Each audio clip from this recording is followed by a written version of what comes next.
샬롬, 오늘도 주의 평강이 저와 여러분 가운데 함께하기를 축원합니다. 오늘도 주님과 동행하며 말씀 가운데 살아가는 하루가 되시기를 주의 이름으로 간절히 축원합니다. 오늘 아침 하나님께서 우리에게 허락해 주신 말씀은 마태복음 26장 17절에서 35절 말씀입니다. 무교절 첫째 날에 제자들이 예수께 다가와서 말하였다. 우리가 선생님께서 유월절 음식을 잡수시게 준비하려고 하는데 어디에다 하기를 바라십니까? 예수께서 말씀하셨다. 성 안으로 아무를 찾아가서 선생님께서 말씀하시기를 내 때가 가까워졌으니 내가 그대의 집에서 제자들과 함께 유월절을 지키겠다고 하십니다 하고 그에게 말하여라. 그래서 제자들은 예수께서 그들에게 분부하신 대로 하여 유월절을 준비하였다. 저녁 때가 되어서 예수께서는 12 제자와 함께 식탁에 앉아 계셨다. 그들이 먹고 있을 때 예수께서 말씀하셨다. 내가 진정으로 너에게 말한다. 너희 가운데 한 사람이 나를 넘겨줄 것이다. 그들이 몹시 걱정이 되어 저마다 주님 나는 아니지요 하고 말하기를 시작하였다. 예수께서 대답하셨다. 나와 함께 이 대접에 손을 담근 사람이 나를 넘겨줄 것이다. 인자는 자기에 관하여 성경에 기록되어 있는 대로 떠나가지만 인자를 넘겨주는 그 사람은 화가 있다. 그 사람은 차라리 태어나지 않았더라면 자기에게 좋았을 것이다. 예수를 넘겨줄 사람인 유다가 말하기를 선생님 나는 아니지요 하니 예수께서 그에게 내가 말하였다 하고 대답하셨다. 그들이 먹고 있을 때에 예수께서 빵을 들어서 축복하신 다음에 떼어서 제자들에게 주시고 말씀하셨다. 받아서 먹어라. 이것은 내 몸이다. 또 잔을 들어서 감사 기도를 들으신 다음에 그들에게 주시고 말씀하셨다. 모두 돌려감이 이 잔을 마셔라. 이것은 죄를 사하여 주려고 많은 사람을 위하여 흘리는 나의 피, 곧 언약의 피다. 내가 너에게 말한다. 이제부터 내가 나의 아버지의 나라에서 너희와 함께 새 것을 마실 그날까지 나는 포도나무 열매로 빚은 것을 절대로 마시지 않을 것이다. 그들은 찬송을 부르고 올리브산으로 갔다. 그때 예수께서 제자들에게 말씀하셨다. 오늘 밤에 너희는 모두 나를 버릴 것이다. 성경에 기록하기를 내가 목자를 칠 것이니 양떼가 흩어질 것이다 하였다. 그러나 내가 살아난 뒤에 너희보다 먼저 갈릴리로 갈 것이다. 베드로가 예수께 말하였다. 비록 모든 사람이 다 주님을 버릴지라도 나는 절대로 버리지 않겠습니다. 예수께서 그에게 말씀하셨다. 내가 진정으로 내게 말한다. 오늘 밤 닭 울기 전에 내가 3번 나를 모른다고 할 것이다. 베드로가 예수께 말하였다. 주님과 함께 죽는 한이 있을지라도 절대로 주님을 모른다고 하지 않겠습니다. 그리고 다른 제자들도 모두 그렇게 말하였다. 아멘. 여러분은 살아가면서 혹시 배신당하신 적이 있습니까? 아니면 배신감에 몸부림쳐 보신 적이 있습니까? 저도 최근에 이와 같은 마음이 들어서 때로는 배신감, 어떤 때는 자괴감, 그래서 참 힘든 시간을 보내고 있었습니다. 저 역시도 이러려고 목사가 됐나 싶기도 하고요. 물론 저 자신의 신앙이나 신앙 인격이 부족한 것이 먼저 큰 탓이지만, 그리고 좋은 마음으로 좋게 해석해 보려고 애쓰지만 저 역시도 죄인인지라 배신감과 자괴감이 들어서 몸도 마음도 힘든 시간을 보내고 있습니다. 오늘 본문에는 예수님께서 제자들에게 배신감을 느끼고 말씀하고 계십니다. 예수님의 제자들이 유월절을 맞이하여 주님께서 분부하신 대로 유월절 식사를 준비하게 됩니다. 오늘 20절 저녁 때가 되어서 예수께서는 12 제자와 함께 식탁에 앉아 계셨다. 그들이 먹고 있을 때 예수께서 말씀하셨다. 내가 진정으로 너에게 말한다. 너희 가운데 한 사람이 나를 넘겨줄 것이다. 그랬어요. 예수님은 이미 제자들의 배신을 알고 계시는 겁니다. 이때 그들은 화들짝 놀래서 저는 아니지요 하고 예수님께 물었습니다. 22절 말씀, 그들은 몹시 걱정이 돼서 저마다 주님 나는 아니지요 하고 말하기 시작하였다 그랬어요. 이때 예수님은 정확히 누가 배신할 것을 말씀하고 있지요. 22절, 그들은 몹시 걱정이 되어 저마다 주님 나는 아니죠 하고 말하기 시작하였다. 예수께서 대답하셨다. 나와 함께 이 대접에 손을 담근 사람이 나를 넘겨줄 것이다. 인자는 자기에 관하여 성경에 기록되어 있는 대로 떠나가지만 인자를 넘겨주는 그 사람은 화가 있다. 그 사람은 차라리 태어나지 않았더라면 자기에게 좋았을 것이다. 예수를 넘겨줄 사람인 유다가 말하기를 선생님 나는 아니요 하니 예수께서 그에게 내가 말하였다 하고 대답하셨다 그랬어요. 여러분, 이 대화 속에서 가룟 유다가 배신할 것을 주님은 이미 알고 계셨죠. 그러면 굳이 예수님께서 이 말씀을 왜 하셨을까? 여러분, 만약에 가룟 유다가 이 말씀을 나를 보고 하시는 말씀이구나, 내게 주는 말씀이구나 하고 화들짝 놀라 깨달아서 회개했더라면 이런 불행한 일은 없었을 것입니다.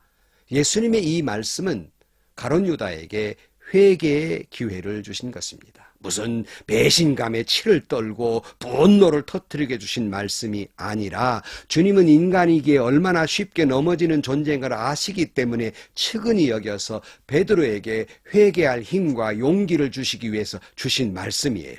마치 아담과 하와가 선악과를 따먹었을 때 아담아 내가 어디 있느냐고 물으신 것은 몰라서 물으신 것이 아니라 너 뭘 하고 있느냐 하고 회개의 기회를 준 거예요. 여러분 잘 아시는 대로 또 하나 가인이 아벨을 죽였을 때 가인에게 물었지 않습니까? 내 동생 아벨은 어디 있느냐? 몰라서 물으셨겠습니까? 회개할 기회를 주신 것입니다. 여러분 잘 들으십시오. 오늘 저와 여러분에게 이 말씀을 듣게 하신 이유도 똑같은 이유입니다. 여러분은 지금 어디 계십니까? 여러분은 지금 뭘 하고 계십니까? 여러분의 동생 아벨은 어디 있습니까? 너희 중에 나를 배반할 것이다. 이 말씀에 아직도 뻔뻔했던 가룟 유다처럼 제자들처럼 나는 아니지요 라고 자신은 아니라고 강변하기도 하고 예수님의 제자들처럼 자신들은 아니고 아닐 것이라고 혹 우리는 그렇게 믿고 이 말씀을 남의 말처럼 듣고 계십니까? 이런 배신감과 자괴감을 느낄 때 여러분은 어떻게 반응하십니까? 저는 못나서 밤잠을 못 자고 가슴을 치고 때로는 울기도 하고 또는 밥 먹기를 힘들어하고 의욕을 상실하고 그런 때도 있었어요. 그러나 예수님은 그렇지 않았습니다. 26절 말씀에 그들이 먹고 있을 때 예수께서 빵을 들어 축복하신 다음에 떼어서 제자들에게 주시고 말씀하셨다. 받아서 먹어라. 이것은 내 몸이다. 또 잔을 들어서 감사 기도를 드리신 다음에 그들에게 주시고 말씀하셨다. 모두 돌려가며 이 잔을 마셔라. 이것은 죄를 사하려 주시려고 많은 사람을 위하여 흘리는 나의 피 곧 언약의 피다. 내가 너에게 말한다. 이제부터 내가 나의 아버지의 나라에서 너희와 함께 새 것을 마실 그날까지 나는 포도나무 열매로 빚은 것을 절대로 마시지 않을 것이다. 그들은 찬송을 부르고 올리브산으로 갔다 그랬어요. 예수님은 제자들의 그 배신감에 몸부림치고 분노하고 계시는 것이 아니라 담담히 그 삶의 길을 가셨어요. 떡을 떼며 이것은 내 몸이라고 말씀하시고 잔을 주시면서 이것은 죄를 사하려 주시려고 많은 사람을 흘리는 나의 피 곧 언약의 피다고 말씀하시면서 잔을 주셨습니다.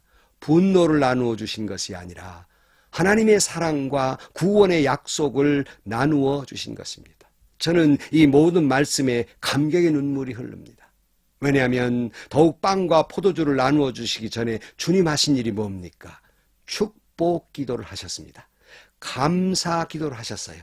분노가 아니라 배신감에 몸부림치신 것이 아니라 도리어 감사 기도하고 축복 기도를 하고 찬미하셨습니다. 사랑하는 성도 여러분, 예수님처럼 우리도 이 절망의 순간에 배신감, 자괴감에 몸부림치는 순간에도 우리는 감사 기도해야 합니다. 여러분은 그들을 위해 축복기도 하실 수 있습니까? 여러분은 그들을 위해서 감사기도 하실 수 있습니까? 여러분은 그런 절망적 상황과 그런 자괴감 속에서 하나님을 우러러 찬양 기도를 할 수 있으시겠습니까? 우리 모두는 예수님의 이 마음을 닮아서 이런 고통의 순간에도 감사하고 오히려 축복하고 오히려 찬미하는 저와 여러분들이 되시기를 주의 이름으로 축원합니다. 그리고 또 이 가슴 아픈 말씀을 하십니다. 31절 말씀에 그때 예수께서 제자들에게 말씀하셨다. 오늘 밤에 너희는 모두 나를 버릴 것이다. 성경에 기록하기를 내가 목자를 칠 것이니 양떼가 흩어질 것이다 하였다. 그러나 내가 살아난 뒤에 너희보다 먼저 갈리로 갈 것이다. 베드로가 예수께 말하였다. 비록 모든 사람이 다 주님을 버릴지라도 나는 절대로 버리지 않겠습니다. 예수께서 그에게 말씀하셨다. 내가 진정으로 내게 말한다. 오늘 밤에 닭이 울기 전에 내가 3번 나를 모른다고 할 것이다. 베드로가 예수께 말하였다. 주님과 함께 죽은 한이 있을지라도 절대로 주님을 모른다고 하지 않겠습니다. 그리고 다른 제자들도 모두 그렇게 말하였다. 절대로 안 하겠다는 것이죠. 목사님들끼리 회자되는 말이 있습니다. 처음 그 교회 부임할 때 찾아와서 우리 교회에 정말 와달라고 청하였던 그런 사람들이 오히려 목사님들을 힘들게 하고 배신하고 어떤 때는 쫓아내기도 한다는 말입니다. 가슴 아픈 말이죠. 그런데 대충 그 말씀이 꼭 거짓은 아니라는데 마음 아픈 일입니다. 본문에서도 그토록 모든 사람이 주님을 다 버릴지언정 주님과 함께 죽을지언정 주님을 모른다고 부인하지 아니하겠다는 베드로가 먼저 예수님을 3번이나 저주하면서 배신한 사건이 있지 않습니까? 제자들도 결코 배신하지 않겠다고 해놓고 호언장담했지만 모두 다 주님을 두고 다 달아났지 않습니까? 오늘 이 말씀을 들으면서 혹시 이런 생각하지 않습니까? 나는 아니죠. 목사님 지금 나를 두고 하시는 말씀은 아니시지요? 여러분 오늘 회개의 기회를 놓치지 마시기를 축복합니다.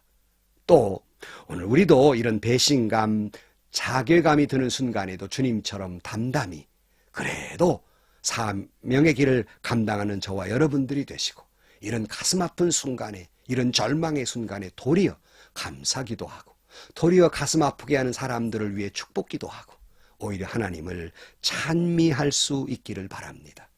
오늘도 담담히 십자가의 길을 사명의 길을 가시기를 주의 이름으로 간절히 축원합니다. 기도하시겠습니다.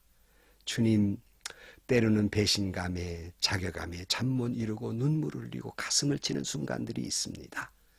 그러나 주님은 그 순간에도 기도하시고 감사하시고 축복하시고 찬미하셨습니다. 우리도 그 눈물 어린 길이지만 그 길을 따라가게 하여 주옵소서. 예수님의 이름으로 기도하옵나이다. 아멘. 여러분 그렇지요? 참 어려운 일입니다. 세상을 살다 보면 이런 일도 만나고 저런 일도 만나지만요. 우리 주님 마음 닮으십시다. 그런 고통의 순간에도 기도할 줄 알고요. 그런 고통의 순간에 주님을 찬미하고요. 나를 아프게 하고 괴롭게 했던 사람들을 위해 축복할 수 있는 저와 여러분들이 되시고요. 행여나 혹 우리가 회개할 일이 있으면 오늘 꼭 회개하는 일이 있기를 주의 이름으로 축원합니다. 그런 가운데 행복이 있고 그런 가운데 은혜가 넘치고 그런 가운데 축복이 넘치시기를 주의 이름으로 간절히